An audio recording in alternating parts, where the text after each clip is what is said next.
What Has Gone Before, Part 1 of Joe Hyam's life story of the man legally named Roy Fitzgerald told of his boyhood, his disturbed family life, his early search for a way of life.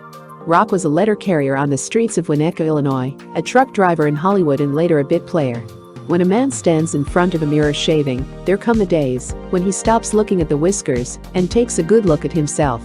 On one such occasion recently, Rock Hudson looked at his face in wonderment and asked himself, for perhaps the 50th time, what am I doing here in this house in Hollywood as a movie star? Rock has never been able to satisfy himself with an answer.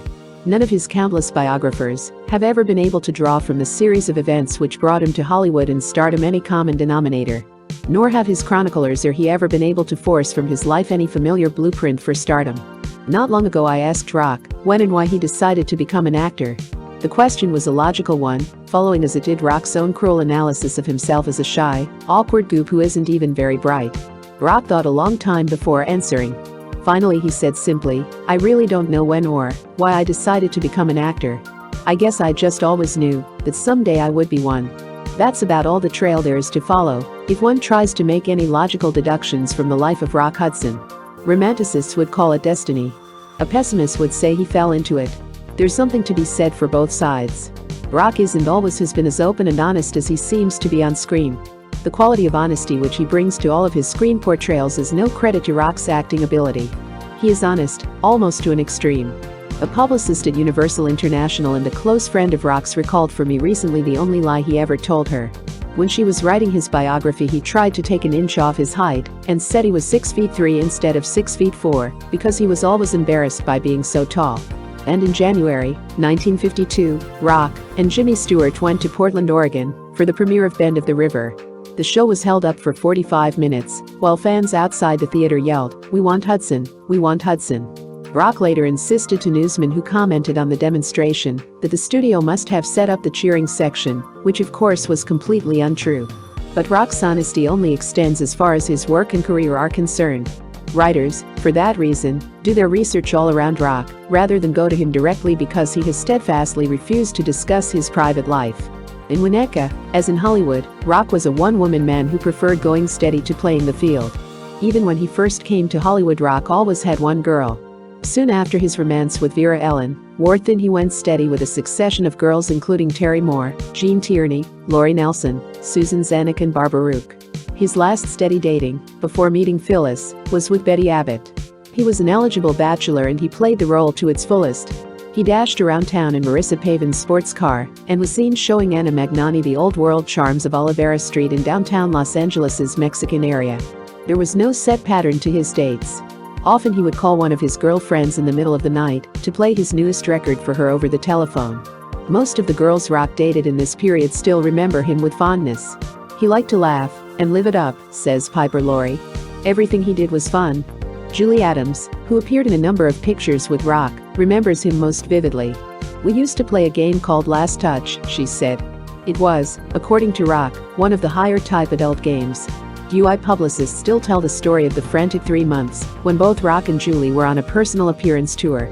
A week or 10 days apart, the two young stars appeared on the same disc jockey shows and TV interview programs. One night Julie was progressing admirably in an ad-lib interview over TV when the MC, tipped a week earlier, tapped her shoulder and said, "By the way, last touch." Julie's mouth flew open and her eyes bugged over the gag set up by Rock. But his earlier years in Hollywood were not all play for Rock. Sandwiched in with the fun were diction and dramatic lessons, plus instruction in athletic and bodybuilding activities. Frankie Van, the Universal International boxing coach, was also given the task of teaching Rock to stand up straight.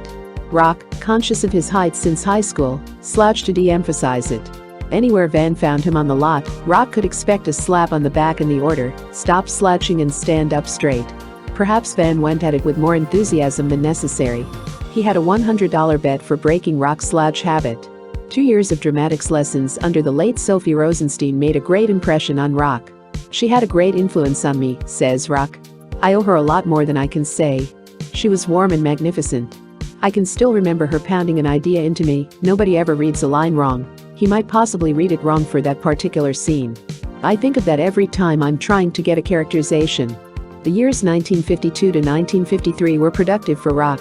He was working hard, and he was beginning to get the feel of his craft. I began to know what I was doing, he says. I was learning, not only from doing, but from watching other people. Yvonne DiCarlo taught me much about the technical aspects of the business. Joel McCrea gave me great help in learning to ride. And John Clontyre, one of my favorite actors, taught me to relax. But Raoul Walsh gave me two of the best pieces of advice on my career. He told me to remember that whatever I do on set will be magnified 20 times on screen. He advised me to minimize what I did, to be still, and he was right. Bachelor Rock spent a good deal of time with a small circle of friends. The Van Johnsons, Barbara Stanwyck, Mrs. Rocky Cooper, when she was separated from Gary, all saw a lot of him. He particularly admired the home and marriage of Barbara Rush and Jeff Hunter. He even told his mother about them. "Mom, I wouldn't hesitate a second about getting married if I thought I could have a home life like theirs." Ironically, the marriage he so admired was to break up a year later, after he and Barbara returned from filming in Ireland. Rock was falsely accused of being the cause of the breakup. All of the marital mishaps and failures he had seen as a child, as well as a man, caused Rock to be extremely marriage shy. He was dating many girls, but he found that for the most part he made better friends with men than women. With a woman, the elements of physical attraction enters the relationship, he said. It generally puts people on a different level from friendship. Although Rock has maintained a Gable-like discretion about his romances, more than one of them ended just about the time the young lady in question hinted too broadly about marriage. Rock has indicated that he was a heel on at least 2 occasions during his bachelor days, but he just wasn't ready for marriage. During 1952 and 1953, Rock was busy for the first time in his career as an actor. After years of playing juveniles in small parts, the studio began to groom him for stardom. From the beginning, he was cooperative and appreciative. But 2 things about his growing popularity bothered Rock: the demands on his time and the lack of privacy. "It's almost unbelievable," he said of this period. "There are terrific demands on your time at first. It's almost a 24 hours a day sort of thing. And it's almost impossible to have a private life. I figure 90% of me belongs to the public, but 10% should be private." Rock's resentment over his decreasing privacy increased as he became more and more of a star. By Hollywood standards, he was hot. That meant the studio was through using other stars to carry him in picture layouts. It was Rock who was the crutch for other, lesser-known stars. Any girl dating Rock was sure of being mentioned in the columns and having her picture taken and used at Hollywood events. Along with his increasing stature as a new personality of importance, Rock was also beginning to be considered as a person with acting promise. By 1953, even Rock began to feel he was learning his craft. And just about that time, he had his appendix out. After returning from the hospital, Rock learned that producer Ross Hunter wanted him to play the lead opposite Jane Wyman in Magnificent Obsession, which would be one of the studio's big pictures for the year. "I was never worried about Rock corning over on the screen," Hunter recalls. "The thing that makes a star is romantic quality, and he's got it. However, we had to make him feel we were all with him 100%. The fan mail following Magnificent Obsession established Rock as the top star on the UI lot, and the studio immediately put him into Captain Lightfoot, which was to be filmed in Ireland co-starring Barbara Rush. A few days before he was slated to leave for Ireland, Rock went shopping for some Christmas tree ornaments. A girl shopping at the same counter said, "Hello, Rock." Rock gave her a not-too-friendly look, thinking she was a fan or someone he didn't know. "I'm Phyllis Gates," she said. "Oh," said Rock, turning away because the name meant nothing to him. A few days later, he went to Henry Wilson's office and nodded cordially at Henry's assistant, who said coldly, "I see you know me now." Rock was mystified until she explained that she was the girl he had slighted. Rock was so embarrassed he invited her out, but Phyllis turned him down. Like all good movie romances, this one had its beginning in conflict, and our hero went off to Ireland, where he promptly forgot about Miss Gates. While in Ireland, Rock gave newsmen a natural story by kissing the Blarney Stone. "I've always taken a lot of ribbing because I refused to kiss the Blarney Stone," he told reporters after the event. "But I have a mental picture of the caption under a picture of me and the stone, 'Rock kisses Rock Lord.' But today Betty and Barbara made me do it, and I don't dare look at the papers tomorrow." After they finished filming in Ireland, the company had some free time, so Rock took Betty Abbott and Barbara Rush motoring through France. They report it was a hair-raising experience. One day during a rainstorm, while trying to find an inn on the winding mountain roads, they got caught in the middle of a French road race. "I didn't dare pull over to the side of the road for fear of being mowed down from the rear, so we just clung to the crown of the road," recalls Rock. "Those French drivers didn't even slow down. They just went around us." After the rest of the company had returned to America, Rock browsed around Europe on his own. "I water skied in Venice, went through Switzerland, and then got to Austria," he said. I have to agree with Douglas Sirk about Austria. He says, in Paris work is distasteful, in Vienna it's a sin. I thought it was a wonderful country. Eventually Rock had to return to work. He left Europe regretfully, with plans to return for a longer time. I'd like to live there permanently, he says now. I like their manners. Things are too speeded up here, the pressure is too high. I sometimes think I'd rather be doing anything there, even working as a busboy, than living here. On his return to Hollywood, UI put him into all that heaven allows. He plunged into work, not wishing to answer the questions which were thrown at him. When he and Betty Abbott had gone to Europe together, everyone had expected them to be married there. When Barbara Rush got her divorce shortly after returning, the Hollywood wags decided that Betty had been a herring across the trail of Barbara and Rock. He had nothing to say about either romance.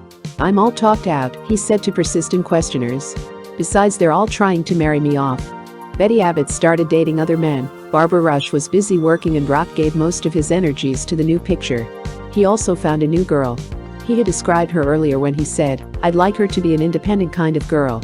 I mean, I want her to have a life for herself, as well as the life she'll lead as a wife.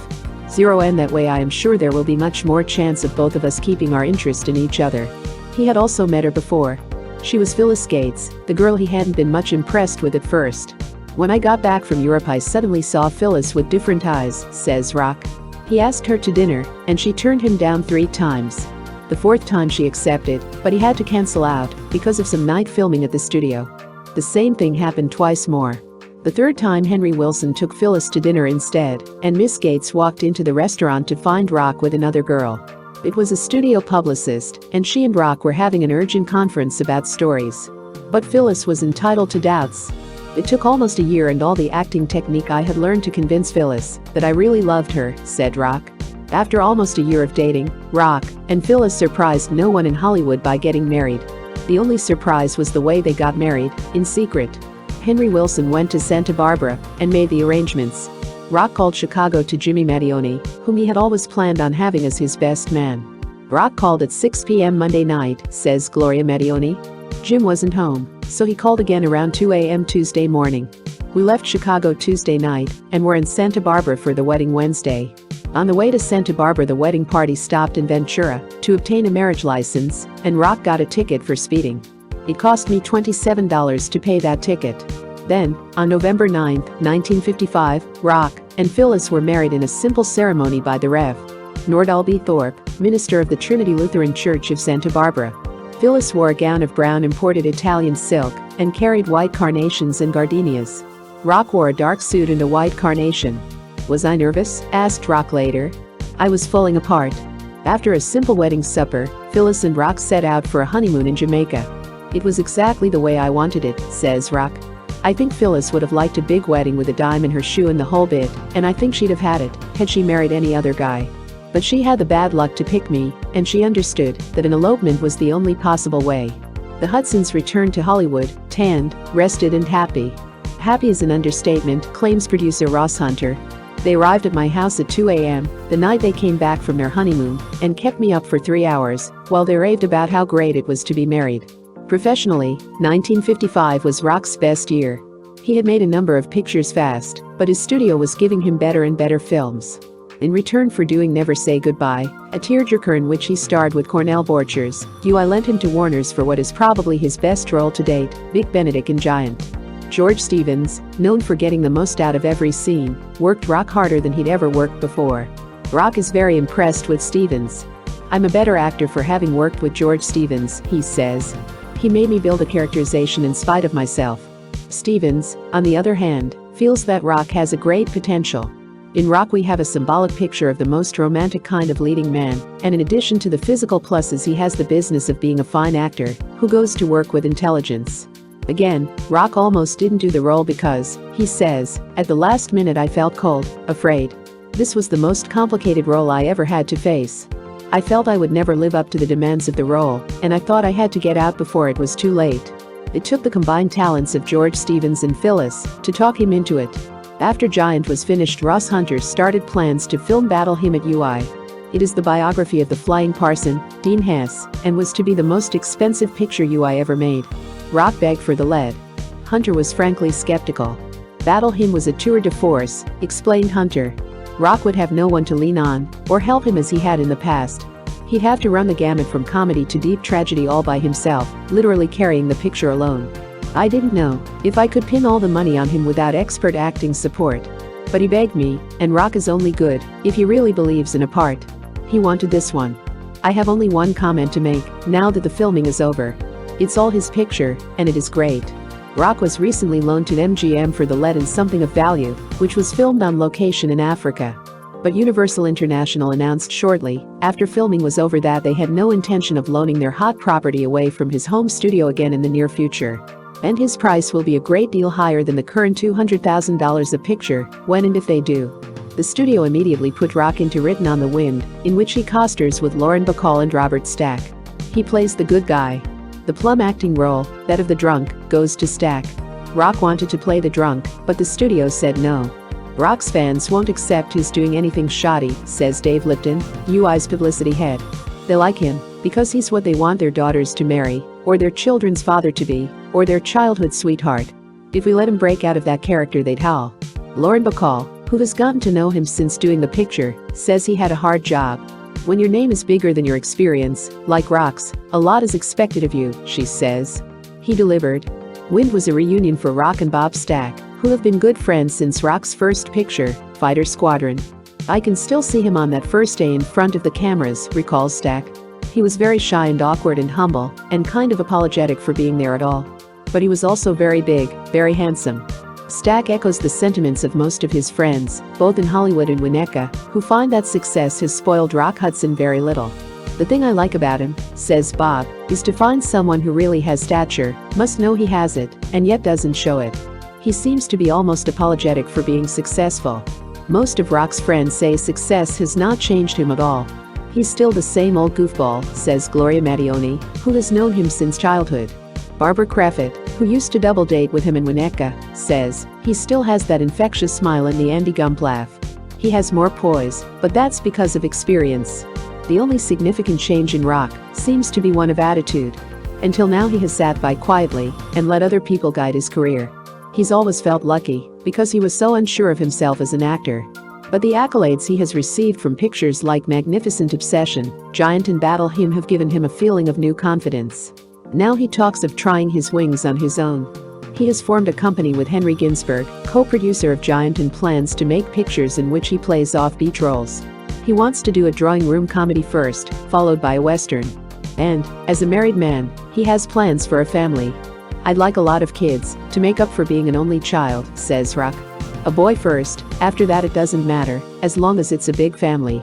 As I started by saying at the beginning of this article, Rock is really a pretty ordinary guy. That is probably not only the secret of his success, it's also what makes him unusual.